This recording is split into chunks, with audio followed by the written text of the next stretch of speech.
In this edition of I Escape, a city lives in fear after a desperate felon shoots his way out of a downtown courtroom and disappears.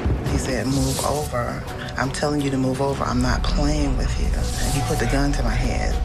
And 38 inmates attempt a mass breakout that was so daring, it shocked a nation. There was always two things in Republicans' minds. One was to educate and the other was to escape. Around the world, over 9 million prisoners are behind bars. These are the stories of the few who dared to break out.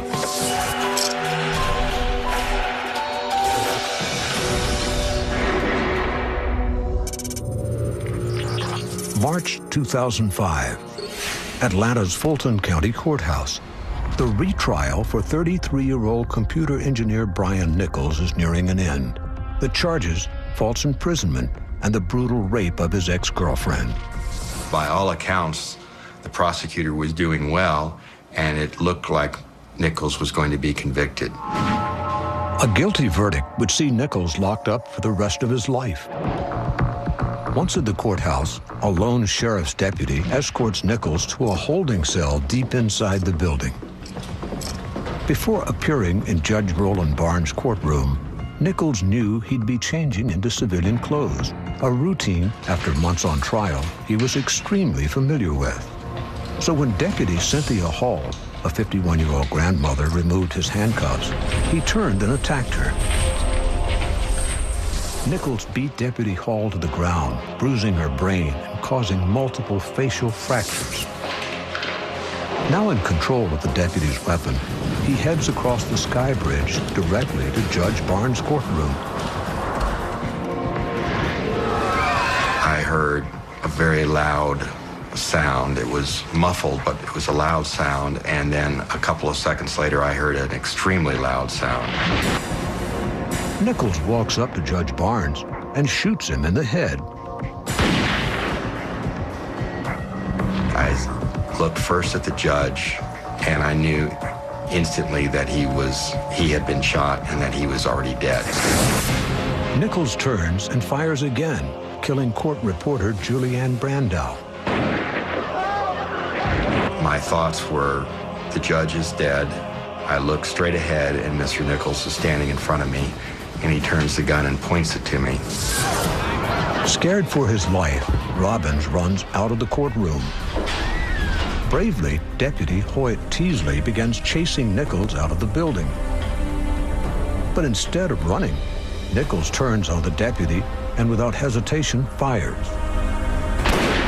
As Deputy Teasley drops to the floor, fatally wounded, Nichols makes his escape. A ruthless killer is loose on the streets of Atlanta.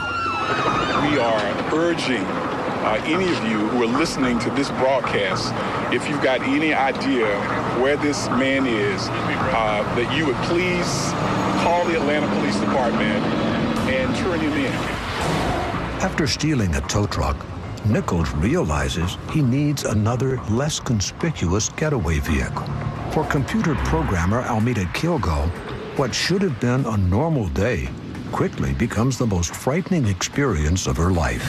The tow truck came in behind me, and that was unusual because no tow truck would park in this particular garage. Get on the other side of the car. Get on the other side. And then Nichols opens the door to Almeda's car. He said, "Move over. I'm telling you to move over. I'm not playing with you." And he put the gun to my head. He then tells Almeda to get in the trunk, but instead she makes a run for it. Amazingly, Nichols lets her live.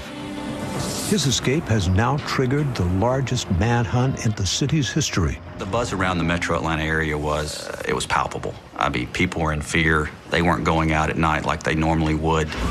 The authorities need a miracle to stop this killer.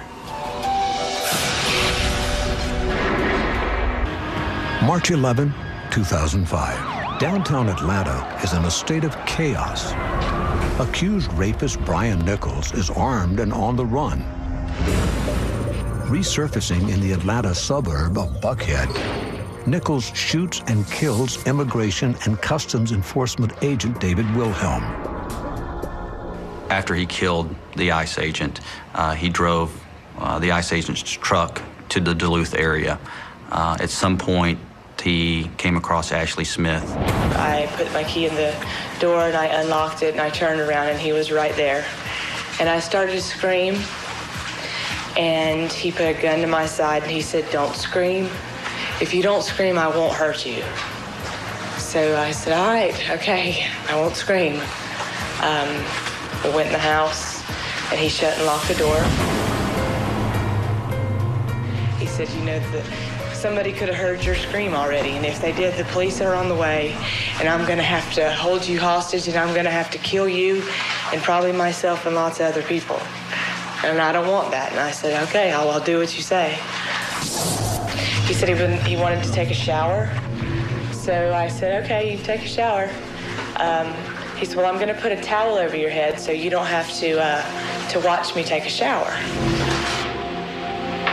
Sensing that behind the gun, Nichols has a softer side she can reason with, Ashley Smith begins to tell him about her life. My husband died 4 years ago. And I told him that if he hurt me, my little girl wouldn't have a mommy or a daddy. And she was expecting to see me the next morning. And if he didn't let me go, she would be really upset. Every day I will bless thee, and I will praise the name forever and ever. For 7 hours, Ashley talks to him and even reads him excerpts from her Bible. This is the man that you should be looking for. He is armed and dangerous, but if you... We watched the news. He looked at the TV and he just said, "I cannot believe that's me on there." The next morning, 24 hours after the killing spree began, Ashley Smith asks Nichols to allow her to visit her daughter. As soon as she's out of the apartment, Smith calls 911. She had made it out, called 911. The page did not indicate that there was any hostage involved, only that there was a lone barricaded gunman armed with multiple weapons. Taking no chances, Lieutenant Tom Doran and the Gwinnett County SWAT team move in on the apartment. I then directed our entry team using ballistic shields to move into a position where we could observe the door. If he came out with a weapon, he did not submit to arrest, he would be shot. Surrounded by armed police and heavily outnumbered, Nichols gave up without a shot being fired. In November 2008, Nichols was convicted on all 54 counts brought against him from his escape. Sentenced to life behind bars, ironically, he is still waiting the retrial for the alleged rape of his ex-girlfriend. Coming up, the question for 38 political prisoners wasn't should they escape, but how?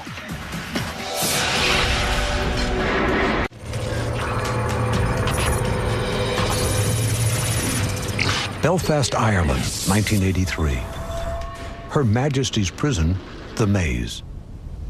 A complex labyrinth of razor wire, high walls, and cell blocks designed to be escape-proof.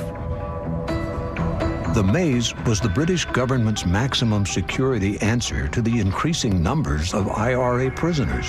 I can remember one prisoner after a riot in another part of the jail telling me that, "Remember, mister, you're not dealing with me in here, you're dealing with an army."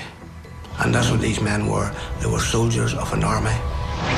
Despite the high level of security, 3 senior members of the IRA were forming a plan to escape from H Block 7. Brendan McFarlane, jailed for his part in the bombing of a Protestant pub in Belfast in 1975, sentenced to life imprisonment. Our experience of the H blocks was of a very, very brutal, harsh regime which was designed to depoliticize us and our struggle and to break the back of Republican struggle. Jerry Kelly, jailed for his part in the bombing of the Old Bailey in 1973, sentenced to life imprisonment. Depending, I suppose, on the length of sentence you were doing, depended on what the priority was, but generally speaking, escape was the top priority, certainly was with me. I was doing a life sentence. And Bobby Story, a senior member of the IRA, he was convicted of possessing weapons, sentenced to 18 years. There was a substantial political dedication to the success of the escape. McFarland, Kelly, and Story were not planning to break out on their own. They were planning a mass breakout to liberate 38 Irish Republican Army prisoners, the entire population of cell block H7. No easy task from the most secure facility in Europe. The way the maze was planned was that there were prisons within prisons, so it was a very complex place to escape from. The inmates have realized that the food van that carries meals from the central prison kitchen to the cell blocks is the weak link that they've been looking for. The prison food lorry was identified as one of the key elements and a weak link in the system, because this lorry travelled in and out of every block, and also it was discovered that it travelled outside the camp. Their plan was simple: seize control of the van, fill it with IRA prisoners, and drive quietly through the front gate. But there was a complication. The control room had to be taken. That was the nerve center. If anything was going wrong, all of it would have come back to there. That was the heart of the, if you like, the block. In preparation, the IRA prisoners had spent months softening up their guards. We would identify the nature, the character, the hobbies of each of the warders. We would get people who had similar likes, go up, have a cup of tea with them, have a chat with them, spend an hour talking to them. They've been pally with you, calling you by your first name. You'd been calling them by their first name, and you'd been the best of friends. You think you'd be long-lost brothers. By Sunday, September 25th, 1983, the prisoners had armed themselves with chisels, knives, and hammers. 5 of the senior IRA prisoners are armed with handguns. 2:30 p.m., Bobby Story is cleaning the floors in H7 Central area known as the Circle. He shouldn't have been doing that job, because he was high up in the IRA. But I got a nod from the Circle, let him through. So I just blew with the wind. My own conscience was saying, don't do it. But I wasn't going to rock the boat. Against prison procedures, co-conspirators Jerry Kelly and Brendan McFarland have also been allowed into the Circle. I was taking him. Oh my God, I regret it to this bloody day. The signal was to be me calling for a cleaning machine. It's an electric polishing machine, but it's called a bumper. Brendan McFarland gives the signal to attack. Have you got the bumper down there?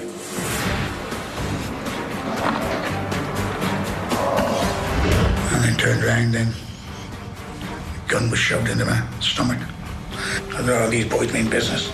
Give me a key. Just handed the key.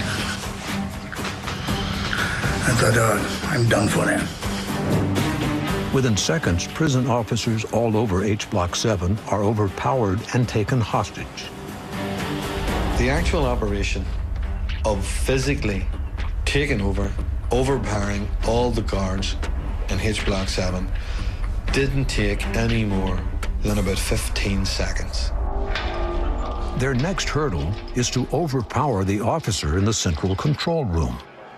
And in that control room is alarms. If you had pulled that alarm, the escape would have stopped there and then. But unwittingly, the door to the central control room has been left open. The warder who was on the floor in the control room jumped up and tried to close the door, a wooden door, on Jerry Kelly.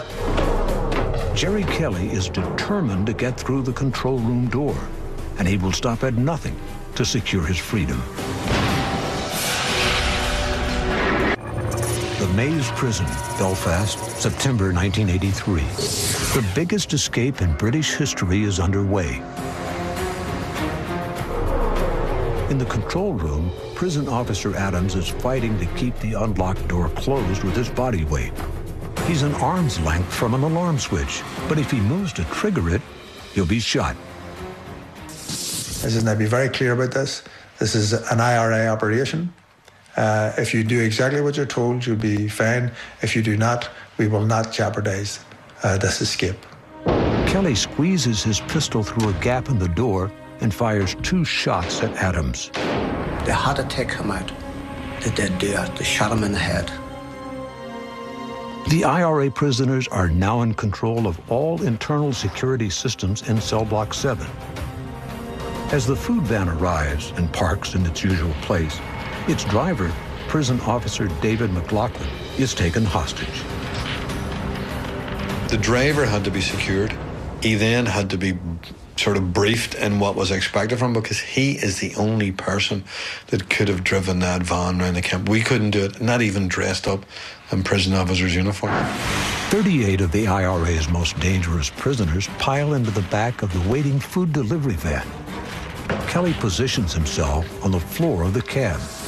His foot was tied to the clutch of the truck. He was told there was a grenade there, and that if he moved at any time, or if he went the wrong direction, that I knew the way out, which I did, that I would pull the pin, or else I would shoot him. He then orders McLaughlin to drive to their final hurdle, the Tally Lodge Gate, a 1-mile journey. Standing between them and the gate are 2 internal checkpoints. Because officers on the gates were familiar with that lorry passing through 3, 4 and 5 times a day, with the same driver and the same orderly, checks weren't made properly. Passing undetected through gate after gate, the hijacked van reaches the final checkpoint. The Tally Lodge is the only way out of the maze. The Tally Lodge is just the place where the workforce clocks into work and clocks out. 9 of the 38 men jump out of the back of the van carrying 4 handguns. Dressed in prison officer uniforms, they take the guards on duty completely by surprise. After a brief struggle, the prison officers working on the gate are taken hostage. The gate is now under the IRA's control, but they have a problem. We arrived in the Tally Lodge area slightly later than what we intended to. The arrival of the van coincides with the prison officers' change of shift. There was between 30 and 40 prison officers, and they all ended up lying basically on the floor. One of the prison officers who was coming off duty got away and ran off, and he raised the alarm. His whistles going, they now knew it was an escape, but up to this stage they thought it was a small number of people. In the battle for the Tally Lodge Gate, Officer James Ferris is fatally stabbed. Jimmy's dead. That's Jimmy Ferris. Make him mine. With an officer down, the plan was spinning out of control. Prison officers knew that we were in trouble, that we were sort of facing difficulties, and they were shouting at us, "Give yourselves up, it's all over." British Army snipers in the watchtowers were now zeroing in on their position, and the prisoners have to make a split-second decision: surrender or run for their lives. I then went out the back and said, "Let's go, everybody go." So they jumped out the back of the lorry, and we all ran out the front gate, across what was called the Governor's Car Park, and into the fields. The snipers in the watchtowers are reluctant to fire on anyone for fear of shooting a guard in the melee. So there's this big mixture of people fighting each other, hijacking cars, people then pouring across the road, fighting across the road, and jumping across these coils of barbed wire into an open field which sloped up. Amazingly, all 38 of the IRA prisoners make the break. Bobby Story and 3 others run and hide under the reeds in a nearby river. Every part of us was under the water except this part. So we had our heads right back into the water, and we were holding on out of the side of the bank, and one of us was getting the shakes. As officers began searching the riverbanks, one spots ripples in the water. And they arrested us, stripped us of our clothes. They handcuffed us at the side of the bank. Ahead of the search parties, McFarlane and 7 others steal a car and drive to a farmhouse in Drumore. We drove in, secured the family in the house, and noticed that there was a doorway to the side of the house, which was almost like a drive-in workshop, and we were able to drive the car in and close the door down. So from the air, we had disappeared from view altogether. They run by night and hide by day for 4 nights until they reach the Republican-friendly area of Armagh. Jerry Kelly and his group carjack a series of vehicles, fleeing to Lurgan, where they squeeze under the floorboards of a Republican house. You couldn't set up. When we first went in, there was a lot of rubble from when the house had been built. We pushed the rubble to the back. We got sleeping bags in. We got a bucket down. We got coffee jars, jam jars, stuff like that. One of the biggest search operations ever mounted in the province is now underway. All available soldiers and police, including members of the Ulster Defence Regiment, have been called out on duty. Of the 38 men who escaped, 19 remained on the run for a significant amount of time. 3 were never recaptured. Jerry Kelly and Brendan McFarlane were on the run for almost 2.5 years before their arrest in Amsterdam in 1986. After his release in 1989, Jerry Kelly played a major role in negotiating the Good Friday Peace Agreement, finally ending the Troubles.